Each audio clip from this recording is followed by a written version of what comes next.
This is an amazing first-round match. I think they're perfectly matched for each other. No idea who's going to win, as well as additional gases taken at the natural. So it definitely is looking to me like this is going to be a mech build. But look at this, a lot of Zerglings. A huge counterattack. Now getting in there, it gets right by the wall. He gets Lings not only into the natural, but also up into the main. This is a huge hit by Sheth, just taking down those SCVs left and right. Wow, a good sneaking out maneuver by Sheth here, getting these Zerglings down. And he is killing a lot right now. In fact, he's already killed 12 SCVs, 15, 16 SCVs now. The number just continues to climb.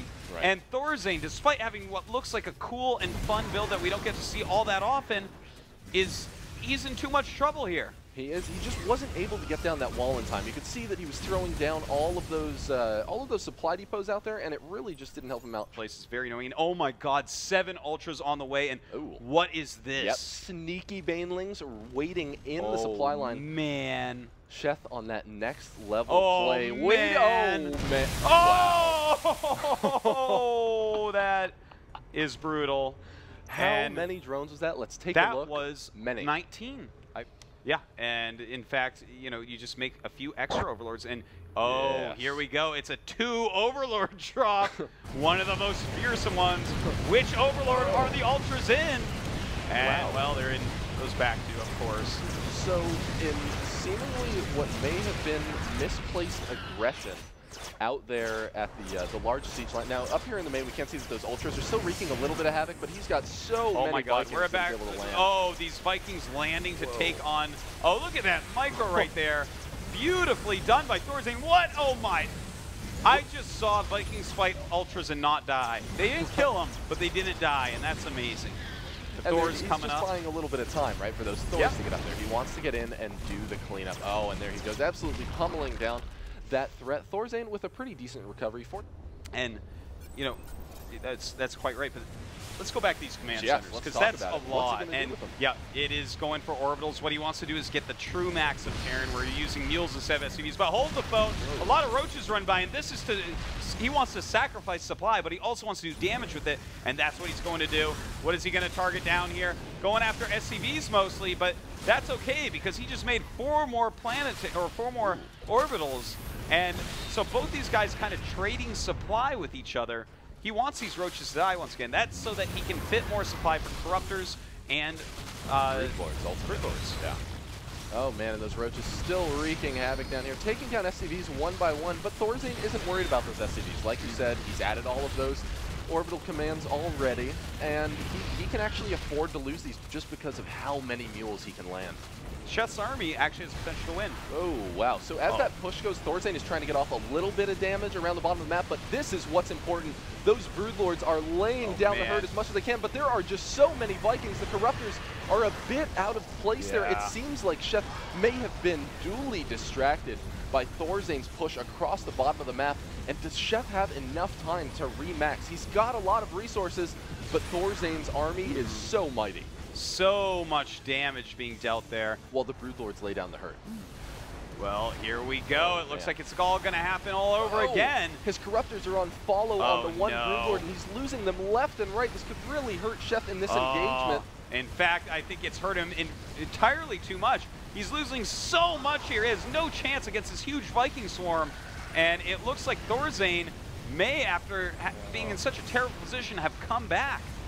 And now Sheth continues to land those fungals onto the Vikings, but it may be too little too late.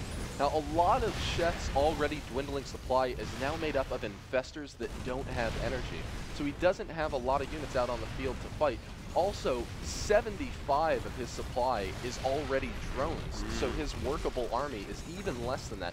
Going to give those Ravens a little bit more energy when they first spawn, which means he'll have to wait that much less of time to get off those Seeker missimes. Oh, look at this, Rob. A beautiful wall in. This is not a good scenario. Goodbye, Sheth. This is not going to work. I'm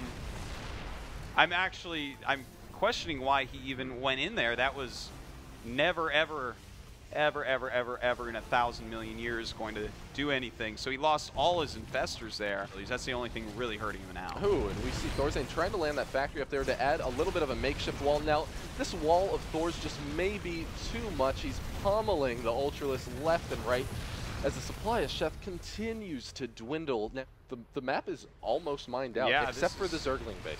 Can't say I'm surprised in a Thorzain versus Sheth match, but you know, this is the last hurrah for sure. Sheth's got nothing left. We should be seeing a GG and maybe a smiley face because Sheth is such a nice guy. Always is such a nice guy, and he does have very nice plays to back it up. Yeah, he certainly does. Really nice. Oh, he played a great game. He was actually way ahead of Thorzain for a long time. That initial Ultralisk set of units that he made, I feel like if he had just gone Spire immediately. So this is going to be game 2. Right now, Thorzain sits up 1-0 over his opponent, Sheth. Can bet that he's going to be pumping out those larva injects. And as he continues to block and protect us, he's really going to need to stop this. Wow, Thorzain, getting around the back. He's going to be absolutely frying all of those Zerglings. This could be very bad for Sheth. He needs to pull all of those drones in, and this actually might be enough Hellions to potentially fry the remaining Queens, and that would mean that Sheth's main will be left vulnerable. It certainly will. He does have 26 more Zerglings on the way.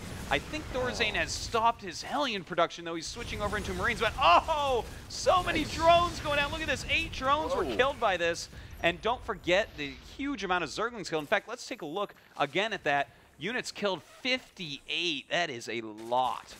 Yeah, that quite the significant number. Yeah, and so as we see Thorzain start to push that base on the left side of the map, we also see Sheth going for a huge counterattack. He's getting in there, surrounding a lot of those Marines, cleaning up the Thor as well with the great magic box there, making sure that that splash does not affect the Mutalisk. He also gets in and cleans up a little bit of the stationary defenses. Now, Sheth is actually, I think, okay to trade that unsaturated 4th in exchange for demolishing Thorzain's 3rd, although he didn't get a lot of sustained damage done there, and right now, Thorzain is making a really mean push into Sheth's 3rd. That is right. He's pushing right up, and Sheth is in trouble. He's got to do something about this. His counterattack did a lot of damage, but he cannot trade 2 bases for a bunch of SCVs and a few units of Thorzain, so he's going to be coming up here, and no, it does go down.